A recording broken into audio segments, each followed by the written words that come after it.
The Citizen Mike Show.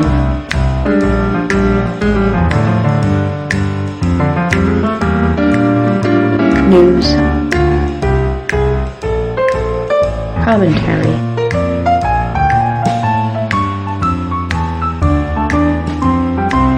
Interviews.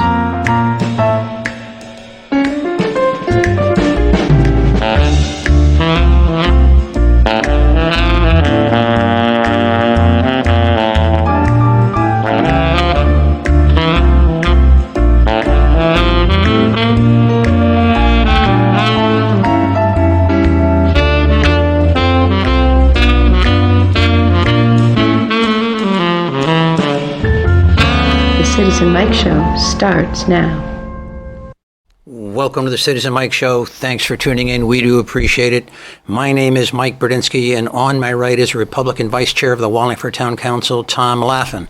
Welcome back to the show, Tom. Thanks, Mike. Yeah, so tonight we've decided to dedicate this particular episode towards issues raised in the mayoral campaign. We haven't touched on it so far this fall, but tonight we're going to get into it.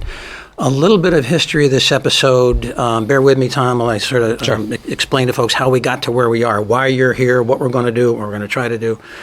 But it's probably started back in August when I invited Jared Liu, the Democratic candidate for mayor, on to the Citizen Mike Show to sit down for the usual interview that we do, 45 minutes to an hour. He declined to accept our offer.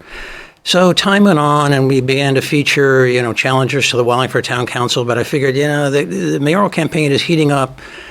We got to revisit the issues somehow. So I sent an email to the three Democrats on the Wallingford Town Council: Vinnie Testa, Jason Zandri, and Gina Morgenstein, and I suggested that those three pick one to come on the show and to talk about or make the case that Jared Liu should be elected mayor of Wallingford. I sent a almost identical email to Chairman Vinnie Cervoni and Tom Laffin and said the same thing. Pick one of you to come on the show and make the case for the mayor's re-election. Well, the Democrats decided that I made them an offer they could refuse, and so they declined.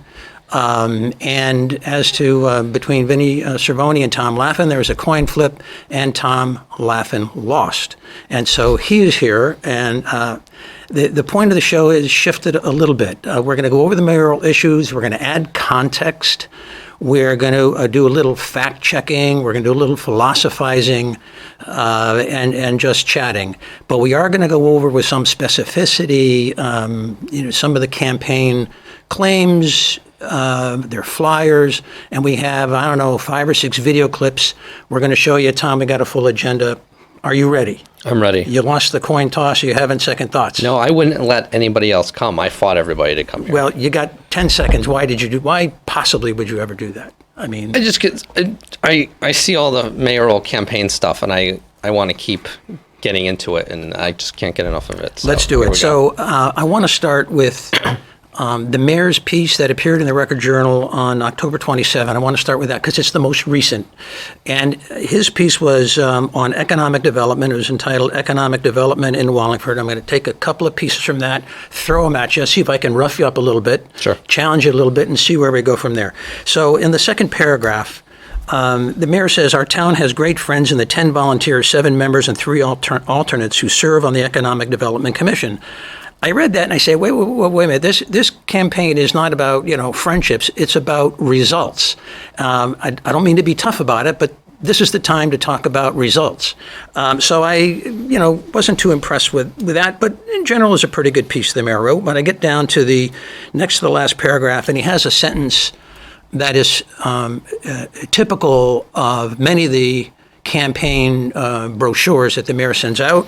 And he writes, Wallingford had 236 new or expanded businesses from 2015 to 2018. And in 2019 alone, as of September, a total of 46 new and expanding businesses have located here. My question to you, Tom, so what? I mean, what does that prove? They may have expanded and probably did expand here or move here for reasons completely unrelated to the economic development program or the mayor or the great government, and it was business that drove it. Why is the mayor taking credit? Sure. Well, you could say that for any town, though. So Well- we got to draw a line someplace. I think when you look at a lot of the other towns and the state of the state, a lot of businesses are leaving. A lot of people are leaving. And to have Wallingford on the uptick, I think, is a positive thing. And those businesses work closely with Tim Ryan and the EDC, and they tell them why they chose Wallingford. Well, The this is my electric point. rates. Maybe none of them talk with the Economic Development Commission. Maybe they're in a business. Oh my God, our sales are up. We got to expand. They don't need Tim Ryan in the conversation. They would never call him for that. They would just expand. Well, I'm saying that at least a bunch of these guys do talk to Tim Ryan about it. Tim Ryan's very involved, meets with a lot of people, helps them find new locations. So are you saying that Tim Ryan and the mayor is the procuring cause of new businesses coming in? If it wasn't for them, they wouldn't have come into town? I'm not saying they're going the that far? only reason, but I'm saying they're a big factor. Okay. All right. So let's talk about economic development. A little philosophy here, and I'm speculating on a model because I'm not an expert on economic development, neither you. And most people that talk about it aren't experts either. But here's how I imagine economic development. This is a reality check here. This isn't any tit for tat thing, I don't think, although it may be. So I'm imagining a fictitious business in, let's say, Torrington. Okay. And they've decided that their lease is up and they've got to move. They don't know Tim Ryan. They don't know the mayor. They got to move. And so they call a meeting of the executives and they sit down in the boardroom. Are you picturing this? This is a fictitious recreation here. And they say, well, we've got to find new quarters. We need ideas as to how we're going to find the new quarters. And the junior exec says, I know, let's go to a trade show. We can find new quarters at a trade show. Why shouldn't that person be fired like in 5 minutes? I mean, you don't go to trade shows if you're going to relocate. You don't look at brochures. You don't flip through magazines. You don't have Tim Ryan's name on the Rolodex. You could care less who Mayor Dickinson is, but you're looking for a new spot, right? Isn't that how it works? Yeah, I think the trade show thing isn't that, well, we're going to go to a trade show to find a new location. When No one Wallingford does that. goes to No trade one- shows, Yeah, go ahead. they're meeting and they're networking and they're putting their feelers out. Just as the EDC hosts meetings and tours of different businesses around town periodically, it's just about constantly keeping your feelers out. But and wouldn't you building those agree? I think you relationships. would agree that Yeah. if a business is going to relocate and they need a new site, they go to their real estate professional, their broker, their agent. Oh, definitely a big factor. Yeah, okay, sure. Okay. All right. So trade shows are kind of nice, but really, is that? Are you saying that's all the EDC does? No, Go to not at trade all. shows? I'm not pointing the finger at the EDC at all. I'm saying get rid of trade shows, but I think a lot of it's been made, this campaign about we got to have more trade shows, and I'm saying I don't think that's how it works. We got to have more brochures. We got to have more, but I don't think that's how economic development works. What I think Tim Ryan does do is stay in touch with the realtor associations, the professional brokers. At trade shows. I don't know. I don't care less about trade shows. I don't think that's effective at all. But I think that's. I just want to know if you think my model of my boardroom in Torrington is sort of a realistic. I think they start with a real estate person Yeah. and they identify an area that they first want to be in, and usually it probably has something to do with their employees. So the reason why I bring it up now, because in about 10 minutes we're going to talk about expanding the Economic Development Commission, putting more money Sure. into the Economic Development team, and we're going to circle back to this conversation. model. Okay. Yeah, to this business model. See where we go. Is a measure of the success of the economic development program the growth of the grand list? Is that a fair measure? But while you think about that, Okay. let me throw some statistics at you. According to the town's audit, the grand list for 2018, or the last one we have, still has not reached the height. The most recent one that we have still has not reached the heights it was in 2011. In 2011, it was 4.3 million. And it's like 4.2. It still has not climbed to where it was in 2011. To say that it's been sluggish would be a kind to that. Isn't the mayor accountable for that? Doesn't that show that he's done something not right?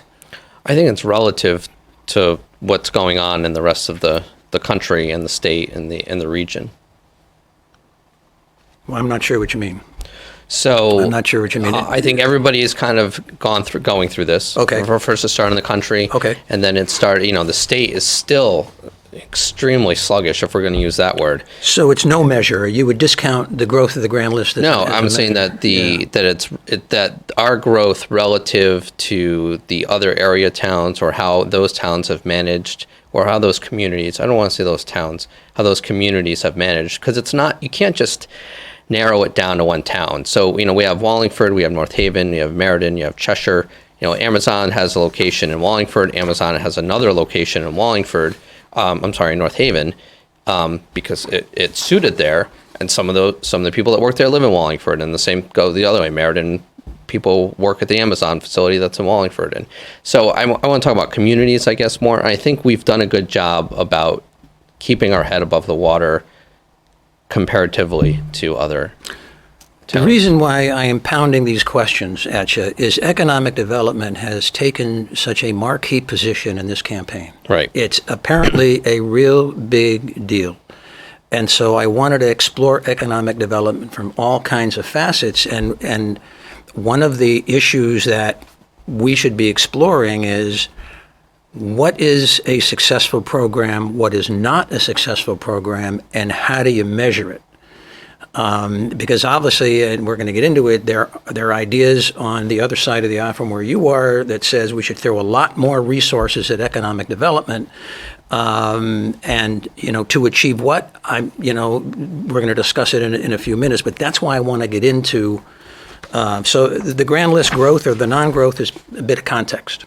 Okay. That's all. We'll come back to it. So recently, the mayor sent out a flyer. Bruce, if you could put up the Mayor Dickinson's mailer there on the board, and we're going to go over it a little bit, not every point, but so one of the points on there, or the first point, is financial stability is always our standard. I don't want to spend a lot of time on that, Tom. I just got to tell you, if I was the mayor's editor or a publicist, I would just strike that out. I don't know, but what does that mean? I mean, why feature that? Why is financial stability so important? I think we're consistent. It's, so we're consistent. There's a little tax increase every year, or where we're on a deficit of 1.5 million, or we have a surplus of 1.5 million. We're in the 1% mark. I think there's a stability and there's a consistency to the budgeting process and how the money is spent that makes it reliable, and it's give or take, every year. That's worked. I mean, the mayor's been reelected and reelected and reelected, so okay. The next point, our taxes are the lowest among our neighbors, and here we have that chart of the surrounding towns. And lo and behold, Wallingford does have the lowest mill rate of all the surrounding towns. Bruce, you can take that down, but we're going to put it up in a second, but take it down for now. What does this prove? So what? Wallingford has the lowest mill rate. Does that prove that all the mayor's decisions are great, or does that prove Wallingford is just different? I think it proves that as a community we've done well over the past couple decades. And I don't want to say it's all Mayor Dickinson. There's a lot of people that factor into that, whether it's the council, the Board of Education, the EDC, just the community, the schools, the people that go to school. Well, what's the point of comparing Wallingford to Meriden and Hamden? Why are they even on the same list as a fair comparison? I think that's what people relate to in this area, because you go to Meriden and Hamden for shopping, and North Haven, and Sunnyton's a little further away, but Sunnyton, I think they're almost like very similar to Wallingford. They have their Queen Street, which is like our Route 5, and it breaks down their center is a little bit like Wallingford's here. So. Well, but in the mayor's list, he says we have a lower mill rate than Meriden and a lower mill rate than Hamden. Well, doggone, we better have. I mean, we don't have the problems they have. So I'm not sure what, including those two on the list, what it proves. I mean, well, in this flyer especially, he's focusing on the economics, right? So I mean, he was trying to show you that we're doing okay, especially when you, again, back to what we talked about, being comparative or relative to. All right, we're doing okay. That's other areas. That's all it shows. It doesn't prove much more than we're doing okay. We're doing great. Is that better? I don't know. No, I'm trying to just pull teeth here. I mean, I think comparing mill rates like this is not terribly important, because Wallingford has its own level of services, its own grand list, its own economic profile, and to find out if Wallingford is doing good, or to find out whether or not the mayor is a good financial fiscal manager, you got to look inside of Wallingford and not say, well, we're doing better than Meriden. Look at you said, well, doggone right. I mean, that's all I'm getting at. What's your reaction to my thought? No, I think people want to do better than Meriden. Okay. So you think it proves something, this list? Yeah, I think it does. It makes people feel good. Supposing the town of Southington, and let me, Bruce, can you put that back up there? See, Wallingford has a 29.19 mill rate, and Southington's a 30.64. What Southington doesn't have is a public utility pumping $1.9 million every year, I'm rounding this, every year into the grand list and into the capital non-recurring fund. Just think if Southington had the same benefit, wouldn't its mill rate even be lower? And that's what I say.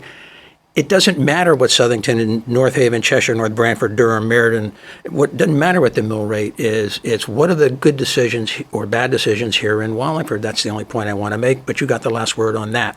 No, I think that's a point to be made. Okay. And Southington has different, education structure and education budget than Wallingford does. And so I think all little things factor in there. Let's skip down. Our residential electric rates are the lowest in Connecticut. Why does the mayor take credit for that? Why is he entitled to take credit for that? Well, I think that's he's the leader of our community. I think he's, especially when you have some of his opponents in the past, or even the council opponents, have offered different ways of handling that. I think what he's trying to say is that what we have done to this point is good. And it's strong, and it's not just as I said in my op-ed recently. It's not just about what I say or what he says. We're all leaders, and it's all about heading in the same direction. So the next talking point underneath that, I call the Flint, Michigan plank of the platform. Flint, Michigan, famous for bad water. And the mayor says our water and sewer are reliable and dependable. Well, if they weren't, he'd be drummed out of office. That's right, but they still are reliable and dependable. Oh, and so he deserves credit for that. Sure. Yes. So what's the impact of this whole thing? Of the entire thing? Yeah, the whole thing. You get it in the mail. You look at it. Oh, it looks nice. I mean, right there at the bottom. We manage your money and assets with respect, and we manage it well. All right, let's move on. Want to move on? Sure. Let's move on. So also on Sunday, Jared Liu had a piece called "The Biggest Challenge of This Campaign," and he had a couple of sentences there that I want to throw at you and see how you handle it. Jared Liu writes that consider that the police are 20% understaffed. There's a comma, but I want to stop there and then go to another sentence. Sure. Is that true? Is there something wrong? Are Wallingford residents on the cusp of being at risk? Nobody's on the cusp of being at risk or anything. So the 20%, I'm sure by some standard somewhere, I think he's, and we can talk about some of Jared's numbers and statistics and reference points as we go along. But I think I'm thinking at some point, Jared is trying to pull from a comment the police chief made at a meeting. It was either this budget year or the last budget year, that on a national average, based on our population, we should have X amount of police officers. But as we all know, not only do we not, but Wallingford doesn't have the same problems that the national average might have to deal with. And so while he would love as many police officers as he could get, he understands that there's economic costs to that, and we are trying to add a couple every year and balance that out. Just to add context and to go over a little bit of what you were saying, on January 8th, there was a meeting where the police chief, Wright, was in front of the council. He was asked about staffing, and he did say that currently, back then, there were 73 uniformed police officers. It was soon to go up to 75. Right. But he said the standard is 90 officers, and I think it was 2 per 1,000, which would put Wallingford at 90. At 90, yep. He said that's 1,000, and he said he would love it to be 80. So now we're at 75. Why isn't it a fair point that our own police chief, is pointing at 80, and after he said that, I'm going to infer it's a speculative recreation. Here we go. The mayor got him in his office and said, Chief, It's 75, and you better justify it. You better love it, because that's what it's going to be, 75. So the chief of the next budget meeting comes out and says, 75, I can get the job done. Why isn't that a Because the realistic? chief at another point said that Okay. if we added the 5, Yep. the state, we wouldn't be able to handle adding 5 officers in a year. With academy training, they even canceled one of the state academy classes. So we'd have to outsource the training to another Well, if you state. could- Or, if so we it would could- take longer than, we couldn't do it instantly. Well, if we could get up to 80, are you saying the mayor would not even want to get up to 80? I don't know about is the that mayor. Is that Yeah. the campaign, that we're going to stay at 75, even though 80 be better? Didn't talk about it. We just know that All we right. can't go above it, because why deal with the hypothetical? So let's move on. And he says, Jared Lew writes, all but 4 fire stations have been closed. What's going on there? Again, it sounds like, uh-oh. I know, yeah. So Yeah. all before, so 2 closed, right? Volunteer fire departments that had declined in membership, and we changed their firehouses into other service. It's like a merger, sort of? Some of the, I think, like one of them closed completely, and those any of those members that remained, went from Yalesville, went Yeah. to North Farms or whatever. And then North Farms, we closed that one, but we opened another one. And then the Cook Hill one, that closed a little bit ago. That was just complete declinement in enrollment, and that is the emergency services preparedness station now. The mayor's opponent is saying, look, police are below optimal. Fire, he's creating the suggestion that fire protection is below what it should be for closings. Yet the mayor runs on public safety, and so here's, police seem to be down, fire seems to be down. What's the short rebuttal, if there is one, to that? Those to that organizations, they were volunteer organizations, and the Yeah. more we had, the better. And I don't think we're remotely at a point where we're scared that we don't have adequate service. I think our professional team, firefighters, is amazing. And we also have then amazing volunteer crews. You got some on the east side. They're like a huge, gigantic family over there. Okay, So I so- think they're all icing on the cake. Yeah, so, my view of this was that when the discussions were had as to the staffing of police officers and the consolidation of fire stations or the closing of volunteer fire stations because it's inefficient to keep them open, I don't think anyone raised any sort of red or yellow flags as this would impact public safety, and no one on the council seemed to be concerned about it, and there was no evidence to indicate that we should be concerned about it. And none of the fire chiefs yeah. indicated that there would be any. Yeah, so, all right, let me just read one last sentence in this piece that Jared wrote and get your reaction to that. And millions of dollars of infrastructure have been abandoned or neglected. Now, if that happened, this was under your watch, because you've been on the council a while now. That's right. So have you and the mayor been neglecting and abandoning our and a lot infrastructure? like- no. Go ahead. And a lot like a lot of other Jared's pieces, and he has a lot of information on the website. You always hear, well, he's got a lot of plans and a lot of information, a lot of detail on the websites. Nothing is ever cited. So I would love to hear what the millions of dollars in abandoned. Nothing specific there? No, For and you? I don't even know what he's talking about. Well, I read that too, and I look at a lot of the things that are coming online or being planned. A new pool is being planned, a new water treatment thing is being planned, facilities being planned. There's new capital purchases going on all the time. The school system has a multi-million-dollar capital improvement project going on. So unless there is some specificity to that, I don't get it either. I did take the. Go ahead. He has a difference of opinion from Yeah. where we are too, like on the pool, as an example. I think at some point he cites, right, that if we had taken better care of the pool, we wouldn't have to do what we're doing right now. And that's not accurate, or that's not true. That So- pool kind of exhausted. Pool is at end of life. Yeah. And I think we As is the stretched water it treatment out. facility. Right. So those are not things that we could have avoided. And, I think it's good to put in a new upgraded pool. Yeah, so one of the mayor's platform planks is improve, protect, improve, nurture, and so on. And the mayor has a couple sentences on his website that he cites. He says Public Works and Parks and Rec are preparing a new playing field at Pregaman Park and new facilities at the Grand Street Park. And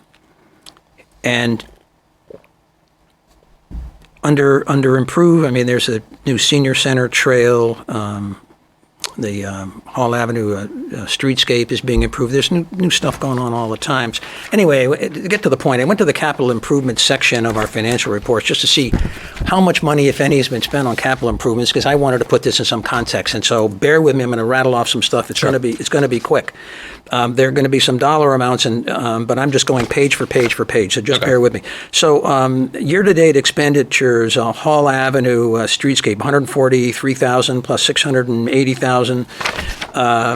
West Dayton Hill Road, $75,000. North Plains Industrial Road, year-to-date expended $470,000. South Turnpike Road culvert, that's a small repair, but $33,000. Wooding Kaplan parking lot, year-to-date expended $117,000. There's something about signs for $18,000. Townwide paving program, $568,000. Athletic field improvements, year-to-date expended $280,000. Northfield Road Bridge, year-to-date expended almost $1 million.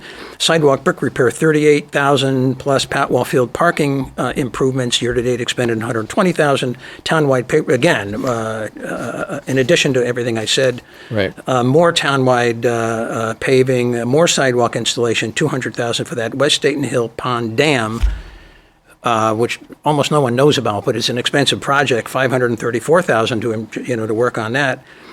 More paving for $1 million, more sidewalks for another $200,000. This is all year to date. The police had a storage sign shop for $220,000. More townwide paving for $600,000. I mean, there's a ton of stuff. Guardrails, $38,000. Linear trail design, almost year-to-date expended for the phase, almost $3 million. The capital improvement projects for the Board of Ed, $8 million year-to-date expended, $8 million. So there is stuff going on. So when I read that, I say, well, that's really that's really not quite fair to phrase it in such, stark.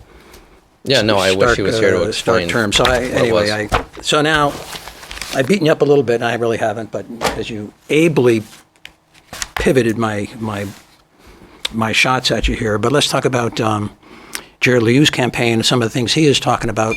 But before we do that, Bruce, I want to put a couple of charts on because let's get the new surplus, it's called. Let's get that chart up. There's been a lot of talk this campaign season about the rainy day fund and profits or surpluses being added to the rainy day fund. This is just a history of what's going on since 2004. I'm not saying it cuts either way. I'm just putting up data. Yep. But in fiscal year ending 2017, 2018, we had two deficits in a row. We don't know what's going to happen in fiscal year 2019, but that's what the history of it looks like. To be sure, the fund balance, some call the rainy day fund, has grown to some extent. Bruce, we have another pie chart. Let's get that up. The fund balance, or the so-called rainy day fund, right now has in it $26.3 million. Tom, let me turn to you. Are you well versed in what all this means? Yeah, enough. Walk us through a little bit, and I'll mop up. We need, to maintain the credit rating that we have, or the one that we want. We're at the AA one, and we want the AAA. You got to have about $16 million in your savings, and that's kind of our goal there.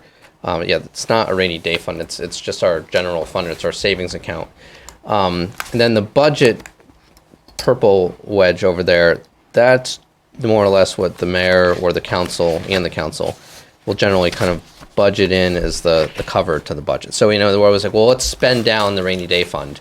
Well, every year we're kind of prepared to do that, and we put in anywhere from $4 to $7 million, let's say, and that's what that budget is over there. The commitment carried forward, and those are projects that we've promised or we've committed to that we need to. We promised ourselves, really, right, that we would do that. Yeah. And then there's the other, and then the loose changes. That's the fluctuating area, right?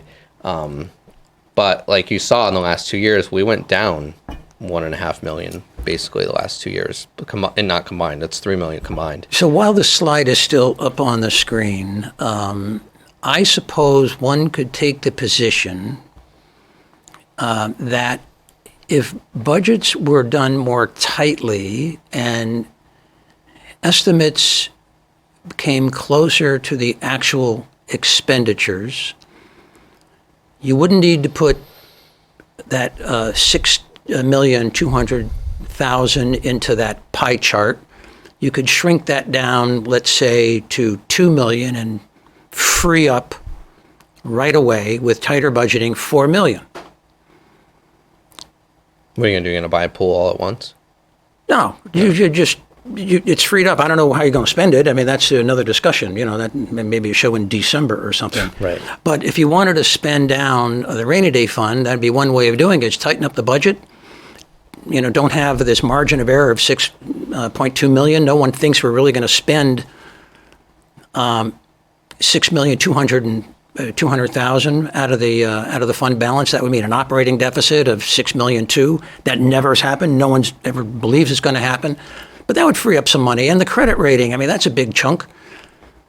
You know, maybe we shave that down $1 million and free up, you know, a little more money. The consequences, Bruce, you can take that down now. The consequences of that would be the credit rating agencies would go bananas. Yeah, well, already we were cited when they dropped us that our fund balance went down the last 2 years. So even if that was kind of within our margin of error, our budget, and it's 1%, 2 years in a row, they cited that. So the money, I guess, theoretically, some money is there to shrink the fund balance, shrink the rainy day fund, and spend it if you want. But there's consequences, and the consequences would be a lower credit rating, which would mean the cost of our borrowing would go up, although no one has measured that. But when people talk about spending the rainy day fund down, that's the pie chart they have to deal with. That's a reconcile. Okay. Let's talk about Jared Liu's campaign. He had something out on a little while ago. I'm going to read it to you. Part of his platform. He says we should evaluate how we treat water resources across town. He says this includes reimagining with Choate how Community Lake, which has become a blight on this town since the mayor let the dam break, could be returned to its glory and serve again as a boathouse for their programs. Yeah, the dam broke in the 70s, I think, or the late 70s, before the mayor was... You mean the mayor didn't let it break? No. It says here, was all said the and mayor done. let the dam break. Yeah, I know. Go ahead. So, I guess maybe what he's trying to say is that we could have done something a long time ago when he was a kid, but he cited he loved going up on Wallingford when he was a kid, and everything was great back then. That's what he wants to do again, so... Well, I don't know what Choate has to do with this. They conveyed to the town of Wallingford the boathouse. They moved on.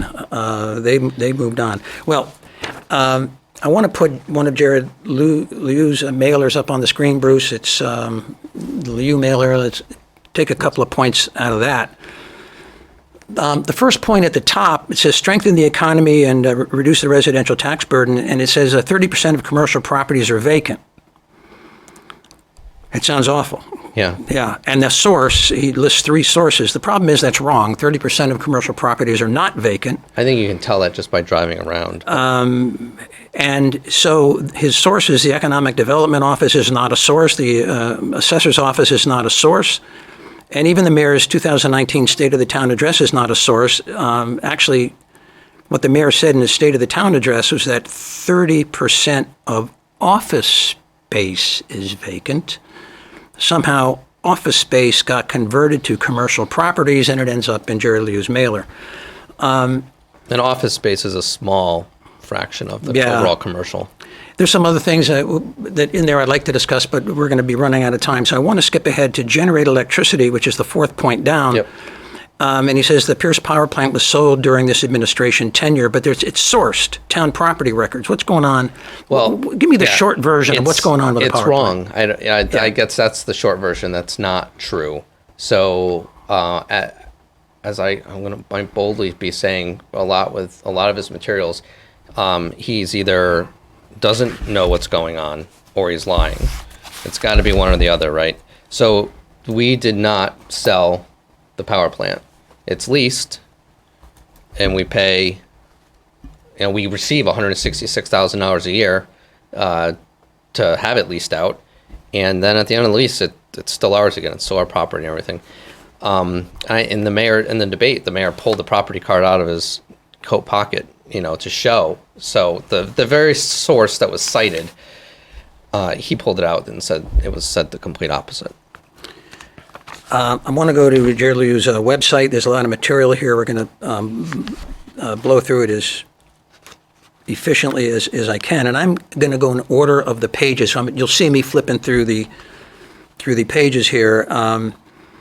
Jared Liu makes the case that Wallingford residents are overtaxed and they deserve better, and he talks about the rainy day fund, and he says either return the rainy day fund to the taxpayers or invest in the town, but don't just stuff it under the mattress. And then he refers to Wallingford's rainy day fund as $30 million, which is wrong. We just saw it's 26.3. So he says, return the rainy day fund to taxpayers or don't stuff it under the mattress. Sounds very attractive, very, very populist. Everyone gets a check, presumably. And then further on in his website, where he's talking about his plan for economic development, he says the town should buy up properties in the lower downtown. Right. And in that talking point, he says, rather than development being a tax burden on residents, this is what we should use the rainy day fund for. It is equivalent to buying a house. Instead of keeping your money in a checking account, keep it in real estate and earn equity. Bruce, we have two video clips, two rainy day video clips. Play them each in succession, if you would. Again, this comes back to, it's not that we're looking to spend money, and I've proposed nowhere to spend down the rainy day fund. There's been a lot of talk about spending down the rainy day fund, and I hope we get a chance to come back to this, because I haven't proposed anywhere to spend down the rainy day fund, and yet it keeps coming back to me that I've proposed this over and over. So it keeps coming back to him because it's there. Because he wrote it. Right. That's why it keeps coming back to him. So spend it down, give it back. Yeah, spend it down, give it back. And what if you give back the $6 million? What are you going to give back? The $6 million to 48,000 people? Is it $100, $125? So on the next page, in making the case that Wallingford is overtaxed, he describes a situation in 2018 where he said the town council came to the rescue because the mayor proposed a mill rate that was too high. The town council came to the rescue and overrode the mayor's proposed 29.35. I read that and I said, that's presented in a false light. That's not what happened at all. But seeing as you're coming on the show, you were there. Can you walk us through what really happened? A budget was adjusted and amended and approved. So it came back that we ended up getting more from the state than we planned on getting. That everything had indicated that we were going to get to that point. So, working, Chairman Cervoni, the mayor, and some other councilors, everybody wanted to do this. We went back to the table when we found out we could to adjust the mill rate after the fact, seeing that we had new information. So there was no big veto or override or not at all. Problem. So my short form description of it is the mayor in his first iteration of the budget proposed a mill rate of 29.35. Yeah. No one knew exactly what sort of aid the state would give us. Right. More money came in from the state in the next 2 or 3 weeks, so the mayor came back with a reduced mill rate in view of the new state aid, and he reduced it to 28.74. The town council, by a vote of 5 to 4, didn't like that reduced mill rate, and they voted against the mayor's proposed reduced mill rate, which made it automatically revert back to the higher mill rate. So those were I think it was John Letourneau, Craig Fishbein, and the 3 Democrats voted basically for a higher mill rate. And then there was a turf war between the council and the mayor as to who had, what authority to make changes to the budget. But eventually the matter, peace prevailed, and the matter was settled at a 28.64 mill rate. But in no way did the council override the mayor as described by Jared Liu. Well, let me turn a couple pages, and Jared Liu has a chart of his own about mill rates. and he picks 12 towns, which is about the same size as Wallingford, a fair list. If you want to try to compare apples to apples. And when I look at the list and look at all the mill rates in Jared Liu's list, I see that 7 of those towns, about the same size as Wallingford, have mill rates higher than Wallingford, and 3 have mill rates lower than Wallingford. Jared criticizes the mayor for raising taxes in Wallingford 20% over 28 years, and some would say, heck, that's a reason to keep the mayor in office rather than kick him out of office. But everyone's got to make their own decision, is what that chart proves. Jared Liu says that other towns, or that Wallingford raised taxes faster than some of these other towns. And that's why I don't like these lists, because it depends on what's happening in each particular town. I get it. And let me take Shelton, because that's on his list. Shelton reduced taxes, according to this chart, reduced taxes 42%. And we're saying, oh my God, Shelton reduced taxes. We could have done that. We should have done that. Tom, you were on the council. You should have done that. For some of those, yeah. But you look, and I just picked Shelton because it's the first on the list. What happened in Shelton is unique. Route 8 was completed in the 80s, which opened up Fairfield County. And Shelton was right there on Route 8, and there was an explosion of companies that wanted office space in Fairfield County. Route 8 had just opened. Shelton allowed 10-story buildings, which I understand in Wallingford we don't want. And so, sure, right. The grand list in Shelton exploded. You got to look anyway. You got to look in each individual town. So Jared makes a case that Wallingford residents are overtaxed. There's more there than we had a chance to do, and you can tell I'm sort of rushing through it. But he has 2 major points to solve this problem. One has to do with Ashlar Village. Yeah. And Jared on his materials says that Ashlar Village is paying about $700,000 less than it should be. And he writes this. He says the comptroller estimates that the loophole that the town crafted for Ashlar Village to not pay taxes on the education portion of the budget will cost taxpayers $700,000 in lost revenue in 2019 alone. Actually, the real number is $782,000.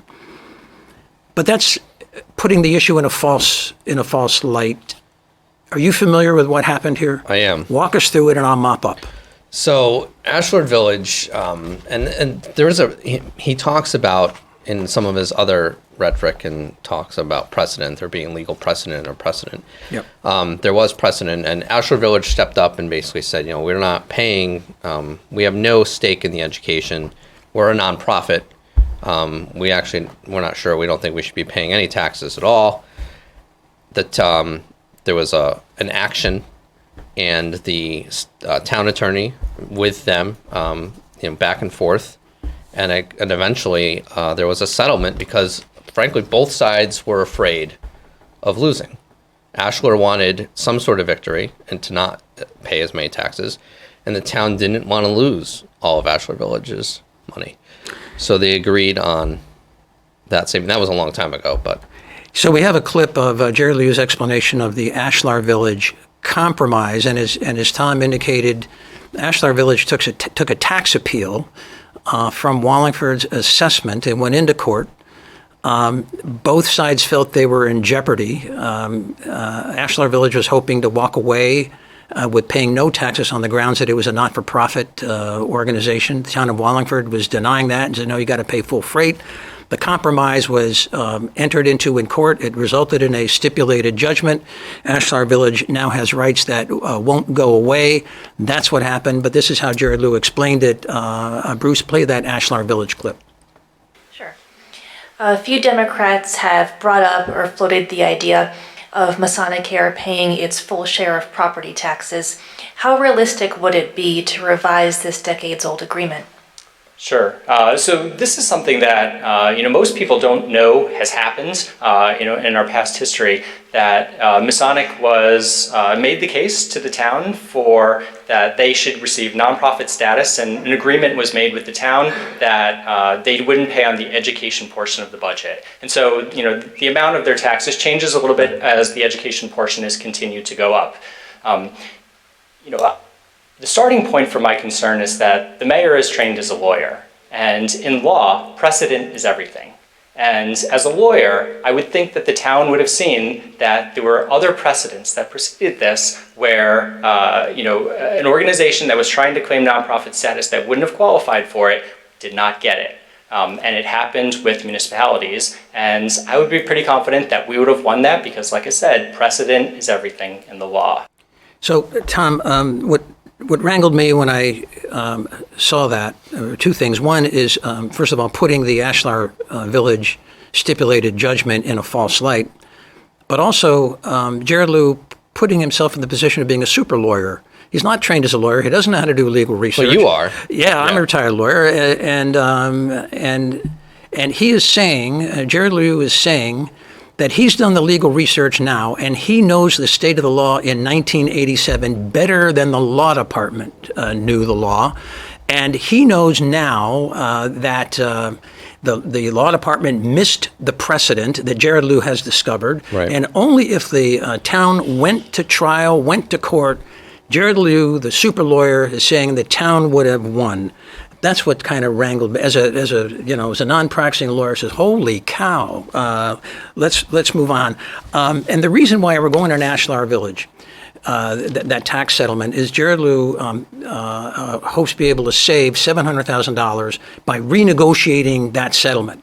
And there's no reason on God's green earth that Ashlar Village is going to rip up that agreement, which was entered into court as a stipulated judgment. It is just so unrealistic. Yet, that is one of the two major ways that Jared Lew saves money for the programs that are in the rest of his website. He says he can raise $11 million to spend on things like economic development. Ashlar Village is $700,000 of that. And Bruce, we have a little shorty clip about the $11 million. Let's play that, and then we'll move on.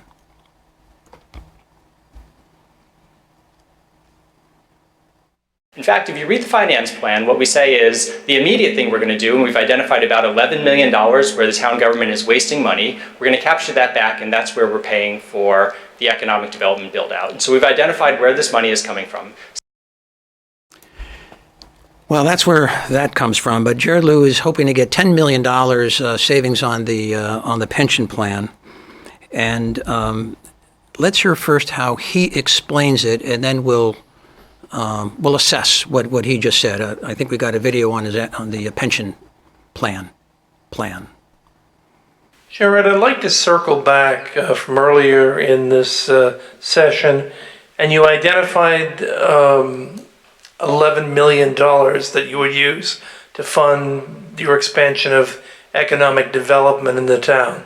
Can you go into a little bit more detail about where that money would come from specifically?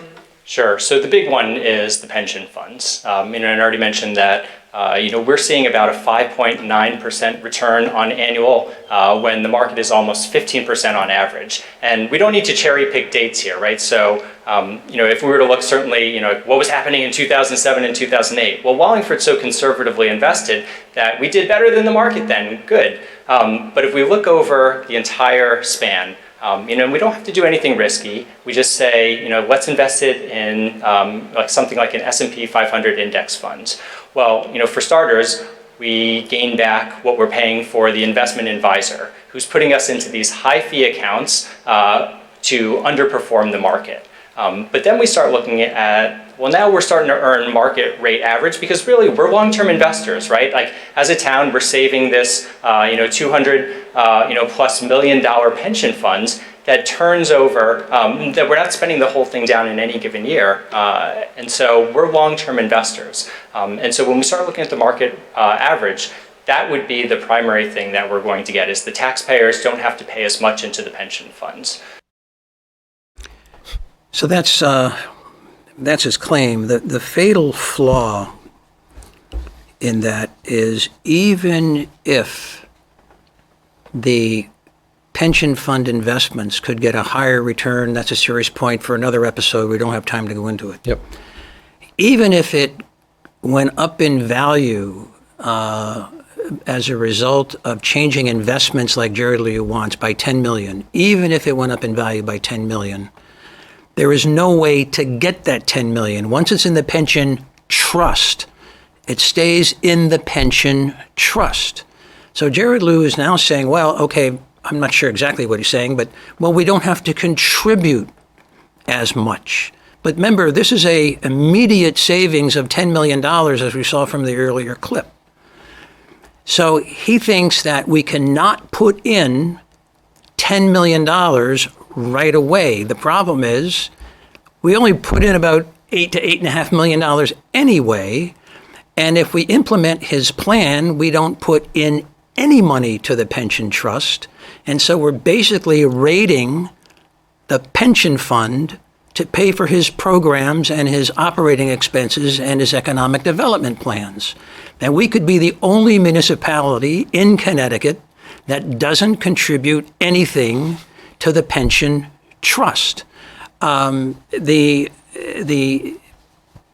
may be that increased returns in the pension plan over time would ease pressure on the tax rates. That's a sort of a mid to a very long-term operation.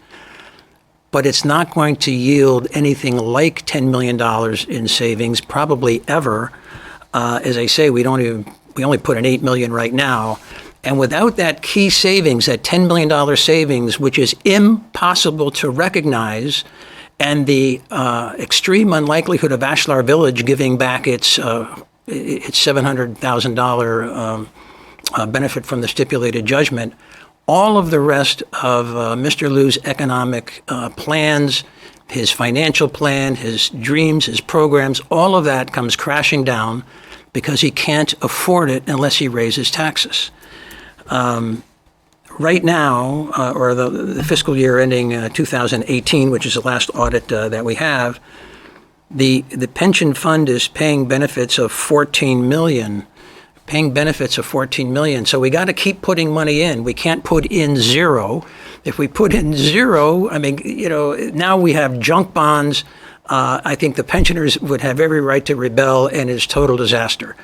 Tom, I kind of skimmed over that quickly, but if I skipped anything or if it didn't make sense, we got a couple minutes to clear it up. No, I mean, that's basically it. I had a friend of mine is invests in pensions and is a pension guy, and he also said that he thinks if he had promised anybody 15% that he could be fined or lose his license, that's just... And then he sent me a long email of all the reasons why that's true and why you can't do what Jared's saying, and it's way over my head. But yeah. Well, as I say, even if you could increase the total return on the pension fund, take the money. You can't take the money out, and you can't stop contributing, like he says. Well, in any event, Jared Liu does say in his website that we're paying $240,000 annually to an investment advisor. We are not. We're only paying $60,000. I don't know not sure where he got that. But he goes on to identify other possibilities of savings. He talks about taxpayers are overpaying by millions because of flawed bidding procedures. What he describes is improper conduct. He's sort of alleging that there's bid rigging going on. He has absolutely no example except the purchase of trees about, 5 years ago or 6 years ago? Yeah. And that's small potatoes. And if you're going to allege millions in savings or claim millions in savings, you better have an example a lot better than the trees. He's got some other ideas that are pretty imaginative. He wants to give preferences to local vendors. Of course, that drives up the cost, but, it is appealing and very populist.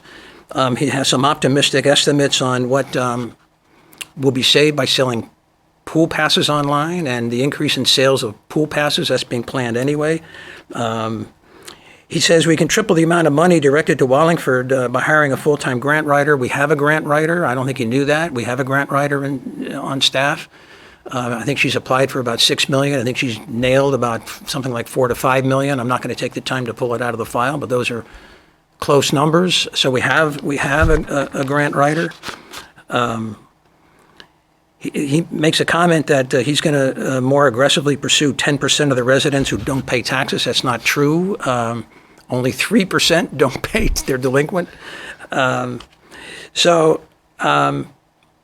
then there's a claim that the town doesn't accurately forecast state aid. And Tom, you passed the budget, so I'm going to go first, then I'm going to let you mop up on this. Okay. I just looked at the past 3 years because the past 3 years are the only 3 years that are online. So it's easy to read. I didn't go in my dusty old file. So I just stuck with 3 years and I compared the budget amount of state aid with the actual amount of state aid.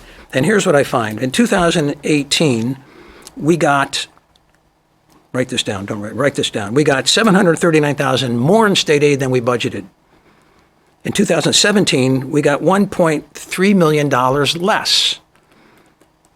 And in 2016, the comptroller's estimate was off by only $30,000.